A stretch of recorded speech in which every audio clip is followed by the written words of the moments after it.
Welcome back to our lecture series on tourism. International travel used to be a tedious and tiresome activity, and further, it was so expensive that it was exclusively reserved for the high and the mighty. But over the years, with the advancement in technology and the advent of air travel, the world has indeed become a smaller place. It is now possible for common man to holiday abroad. After the First World War, all countries instituted border controls. Until then, it was possible for people to travel without any documentation whatsoever. But now it is mandatory that every foreign traveler carry with him or her a passport, visa, and other such documents as required by the destination country. Although the passport and a visa are the most important documents, a health certificate is of critical importance in certain cases. Let us take a closer look at the importance and the concept behind the requirement of health certificates. A health certificate is a document that records and certifies a person has been administered vaccines or otherwise has been immunized against certain diseases. This is an important document that is considered before a tourist is granted permission to enter a country. We will now cover the main aspects of the health certificate under the following heads: history and concept, yellow fever, HIV, documentation for pets, WHO, IATA, AIMAT and its role of tour operators. History. Since the beginning of history, man has been traveling. In fact, the word tourism originates from the Latin word tornos, which means the wheel. Ancient means of transport were limited to either carriages, horseback, or sail ships. These were slow and their journeys were fraught with danger. However, all of that changed gradually in the 18th century with the invention of the steam engine, and the resultant industrial revolution led to the development of mechanized modes of transport, which facilitated mass travel. More and more people began to cross international borders for recreation and business. Faster and bigger ships meant that more people than ever could travel between countries with relative ease. This also brought along many unseen problems, one of them being the transmission of diseases across borders. Epidemics were spread across nations by the travelers carrying these diseases. Early attempts at controlling the spread of diseases were through methods like quarantine and blockages.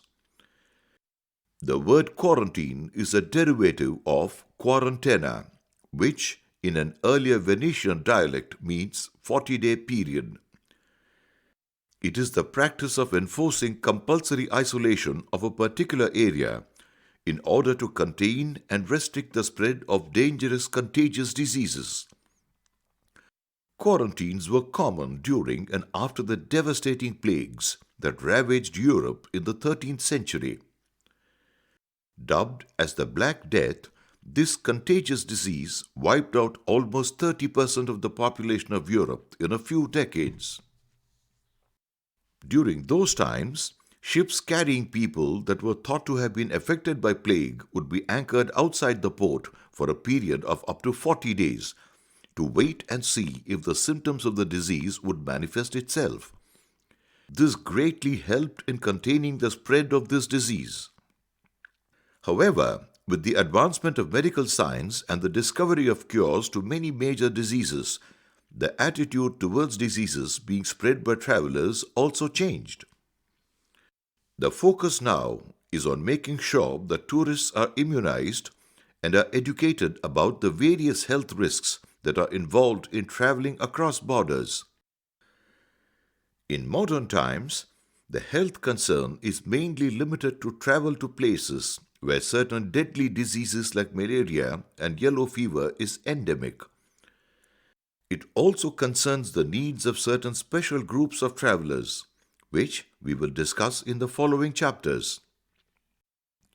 Concept: a health certificate is a document that records the history of the immunizations and vaccinations that a person has received. The World Health Organization defines this document as the International Certificate of Vaccination or prophylaxis. This document, signed by a registered medical practitioner, is proof that a person has received vaccination or immunization against certain diseases. Therefore, that person is no longer a health risk, as he or she cannot contract these diseases. Even if he travels to the regions where the disease is known to be prevalent, the vaccine makes sure that the person cannot be infected. This works in two ways.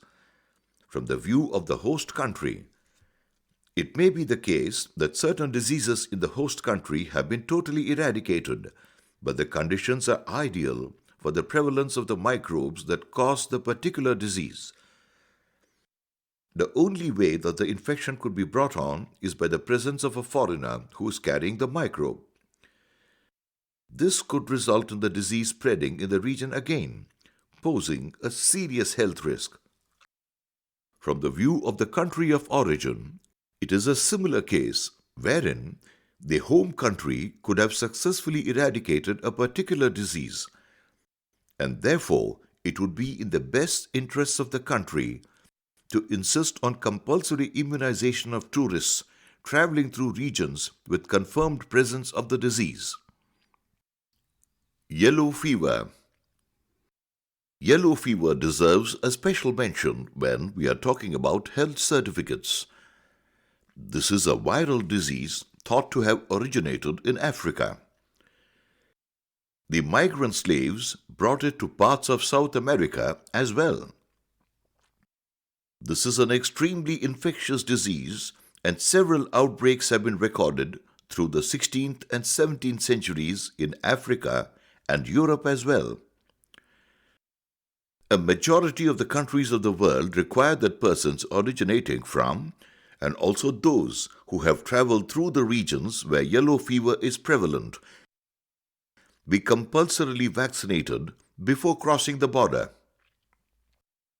The World Health Organization published a country-wise list with details of yellow fever under the following heads: countries with risk of yellow fever transmission, countries that require vaccination from areas that are infected, and countries that require yellow fever vaccination from all travelers.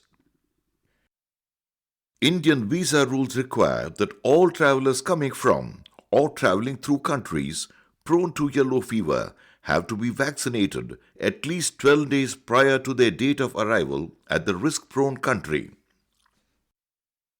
HIV.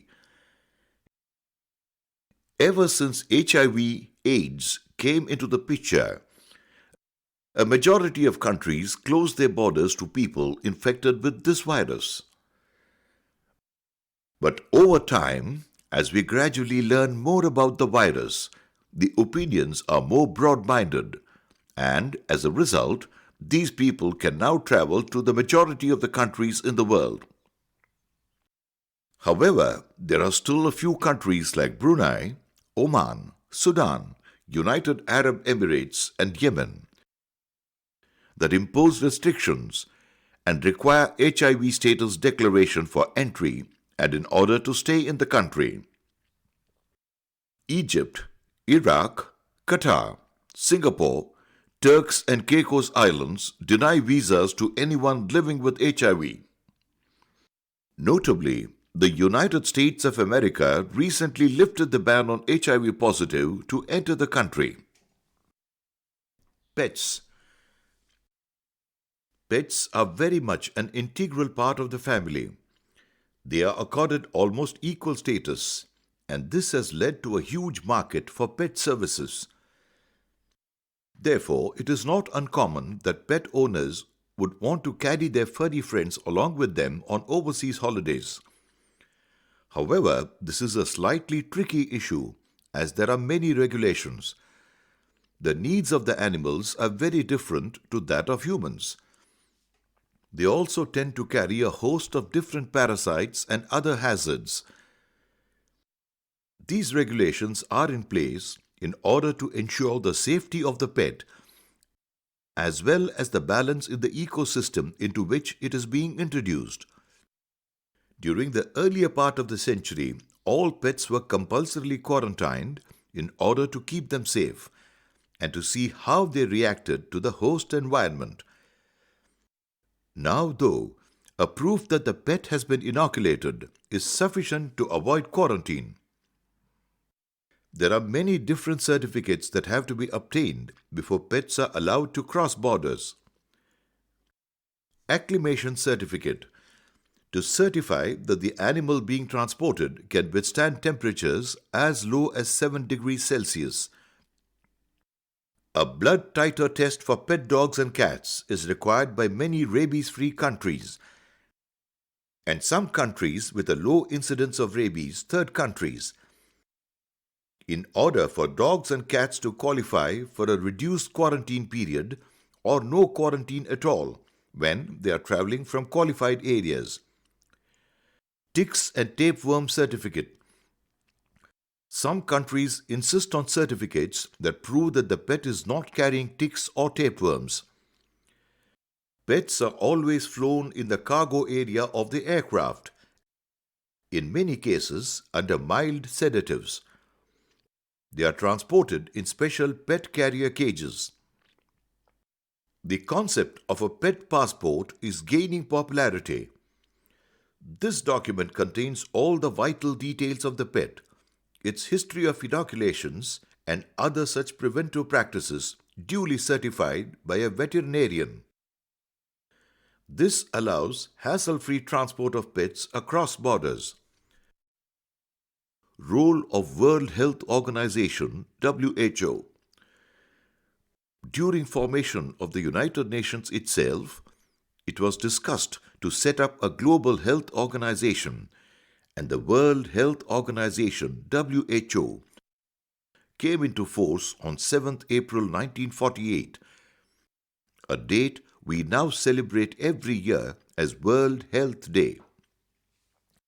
WHO fulfills its obligations through its core functions: providing leadership on matters critical to health and engaging in partnerships where joint action is needed, shaping the research agenda and stimulating the generation, transmission, and dissemination of valuable information, setting norms and standards and promoting and monitoring their implementation, articulating ethical and evidence-based policy options, providing technical support, catalyzing change, and building sustainable institutional capacity, and monitoring the health situation and assessing health trends. In many ways, it is considered the apex body for health-related issues internationally. From time to time, the WHO publishes guidelines, strategies, and ways to minimize the risks for international travelers. One of the most important publications of WHO is International Travel and Health. This report contains information on health risks for international travelers, vaccination requirements, and precautions to take. Notably, the report lists the grade of vaccines available and its recommendation on use for tourists of different countries. It also has a complete countrywide advisory on the condition of prevalent medical facilities at the destination and its recommendations. It contains also the standard format of the International Certificate of Vaccination or prophylaxis against yellow fever and few other such diseases. The WHO collaborates with other organizations worldwide in formulating policies on health and provides guidelines to all participating nations for hassle-free and healthy travel. International Society of Travel Medicine, ISTM.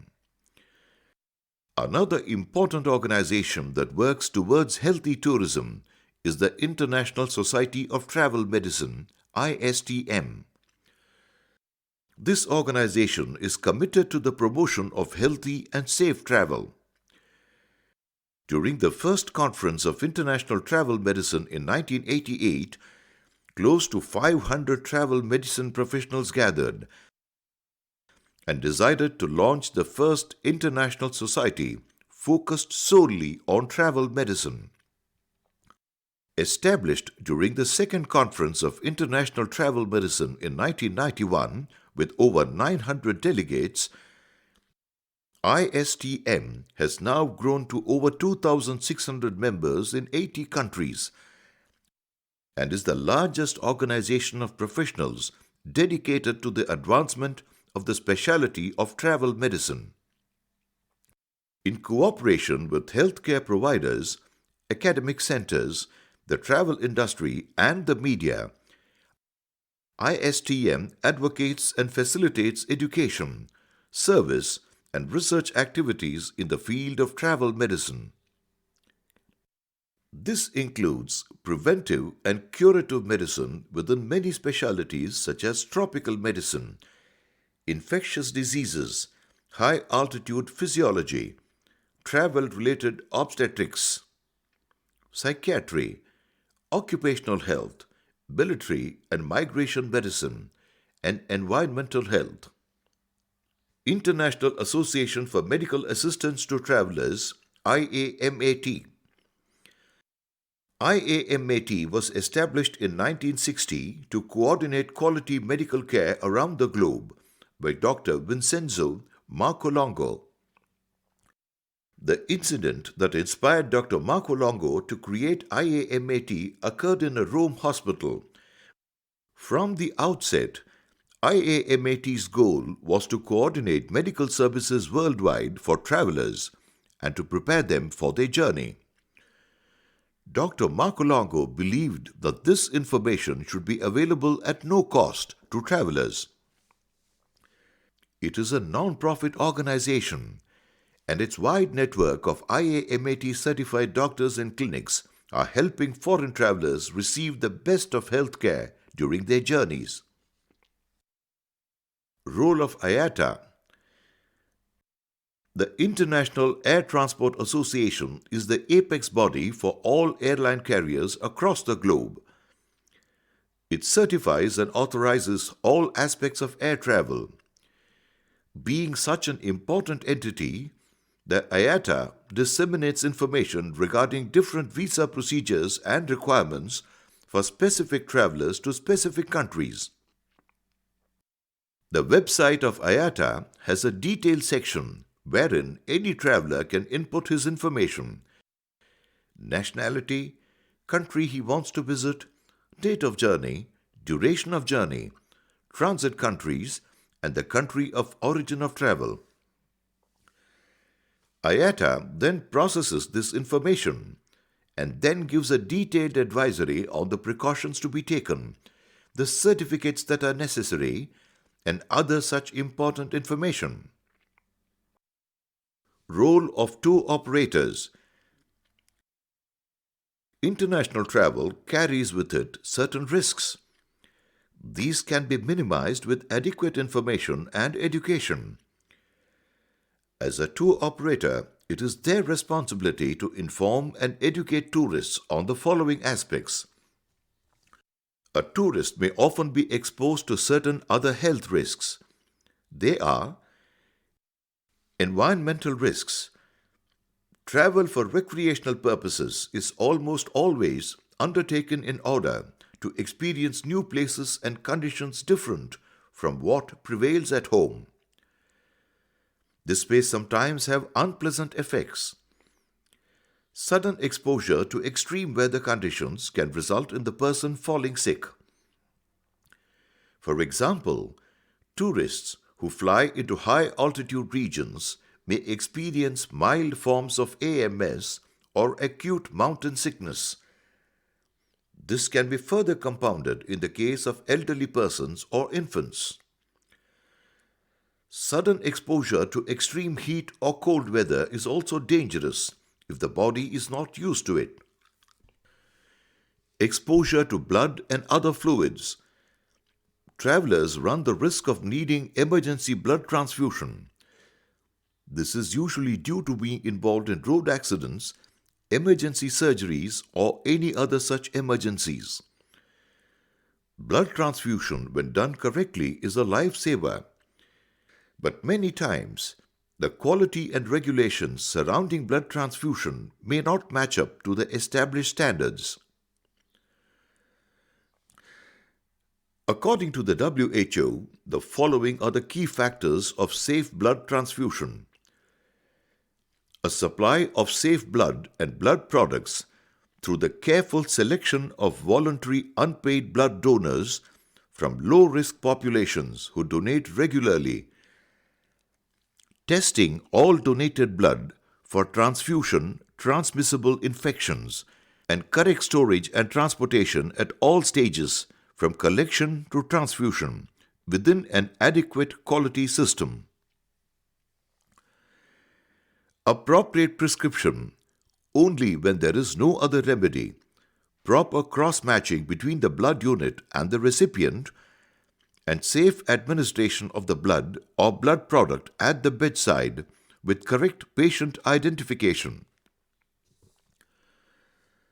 While blood transfusions given correctly save millions of lives every year, unsafe blood transfusions, as a result of the incompatibility of the blood, the volume transfused, or the transmission of infections such as hepatitis B, HBV, hepatitis C, HCV, HIV, malaria, syphilis, or Chagas disease can lead to serious reactions in the recipients. The WHO also suggests these precautions. Travelers should carry a medical card or other document showing their blood group and information about any current medical problems or treatment.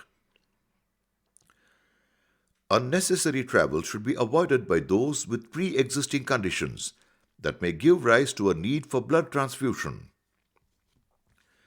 Injuries. Travelers may well be exposed to similar risks and are more likely to be killed or injured through violence or unintentional injuries. Road traffic collisions are the most frequent cause of death among travelers. The risk associated with road traffic collisions and violence is greatest in low and middle income countries, where trauma care systems may not be well developed. Injuries also occur in other settings, particularly in recreational waters, in association with swimming, diving, sailing, and other activities. Taking adequate precautions can prevent these injuries. Tourism service providers should educate the travelers on all the risks and the prevalent situation in the countries that they are traveling to. Tourists must be familiar about the traffic regulations, especially if it is different from what he is used to at home. Tourists renting vehicles for self-drive holidays should be extra careful, as the road conditions, especially in developing countries, can be very different from developed nations. They should make sure the vehicles are safe and adhere to the norms as prescribed by the Road Transport Authority of the country.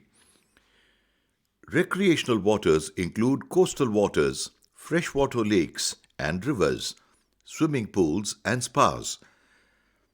The hazards associated with recreational waters can be minimized by safe behavior and simple precautions.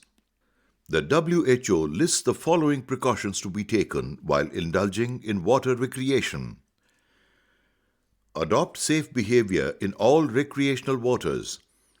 Use life jackets where appropriate. Pay attention to and seek information from local residents regarding tides and currents, and avoid outlets in spas and swimming pools. Ensure constant adult supervision of children in or near recreational waters, including small volumes of water. Avoid consumption of alcohol before any activity in or near water. Check the depth of the water carefully before diving, and avoid diving or jumping into murky water, as submerged swimmers or objects may not be visible. Do not jump into water or jump onto others in the water. Psychological health. This is a very sensitive issue that has to be understood by the traveler. Overseas travel can be very stressful. The different conditions, new food, behavior of people, and the climate can all add to these stresses. All of these can add to and exacerbate any existing mental conditions. Some of the conditions that a traveler may be susceptible to are mental disorders, anxiety disorders, mood disorders and suicide attempts, psychotic disorders, disorders due to psychoactive substance use. A tourist must understand that access to culturally compatible clinicians and support staff may be rare or non existent. Overall, mental health issues are among the leading causes of ill health among travelers, and psychiatric emergency is one of the most common medical reasons for air evacuation, along with injury and cardiovascular disease. Therefore, any person with known conditions should try and avoid these stresses by having adequate knowledge of the destination. These topics should have given you a clear picture on the health concerns of travel and tourism and a brief insight on the risks associated with travel.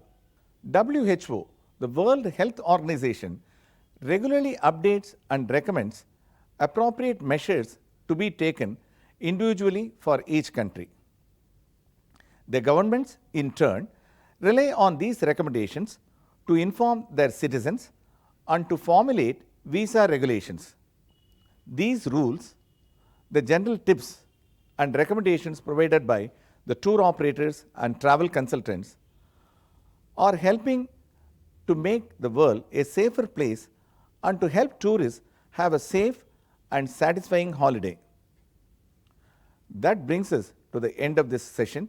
Thank you.